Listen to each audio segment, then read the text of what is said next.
یا ایھا الذین آمنوا لا تلھکم اموالکم ولا اولادکم عن ذکر اللہ ومن یفعل ذلک فاولئک هم الخاسرون۔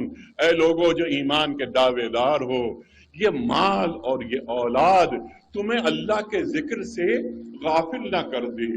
دیکھو اگر تم نے ایسا کیا تو تم خسارہ پانے والوں میں سے ہوگے، تو ہم معیشت کو مضبوط کریں، اپنی بھی اور ریاست کی بھی، لیکن اس معیشت کی مضبوطی میں کہیں ایسا تو نہیں کہ اللہ تعالیٰ کے جو فرمان ہیں، اللہ تعالیٰ کے جو احکامات ہیں، ان کی نافرمانی کرتے ہوئے ہم آگے بڑھیں۔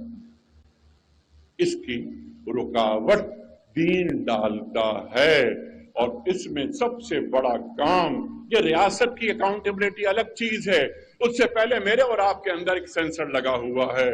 وَهُوَ مَعَكُمْ أَيْنَمَا كُنْتُمْ، تم جہاں ہوگے اللہ وہاں ہوگا۔ محترم خواتین و حضرات، اللہ تعالی ہمیں وہاں سے بھی دیکھتا ہے جہاں ہم سوچ بھی نہیں سکتے۔ اللہ سمیع ہے، اللہ بصیر ہے، اللہ خبیر ہے، اللہ علیم ہے۔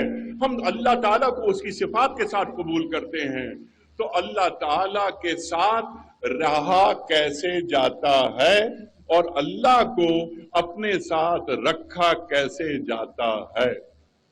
اے اللہ، تیرا جو نسخہ تسخیر کائنات ہے اسے میں قبول کرتا ہوں۔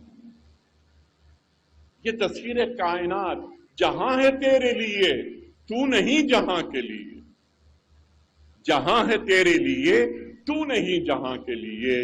تو بندہ مومن کی یہ بنیادی ذمہ داری ہے کہ اس کائنات کو تسخیر کر کے اسے اللہ کا خادم بنا دے، اور مخلوق خدا کو اس دولت کے ذریعے، ان تمام نعمتوں کے ذریعے، ان کے افادے کے لیے یا ان کے استفادے کے لیے انہیں استعمال کرے۔ ایک بنیادی اصول جو ہمارا دین ہمیں دیتا ہے کہ جو رب کا ہے وہ سب کا ہے۔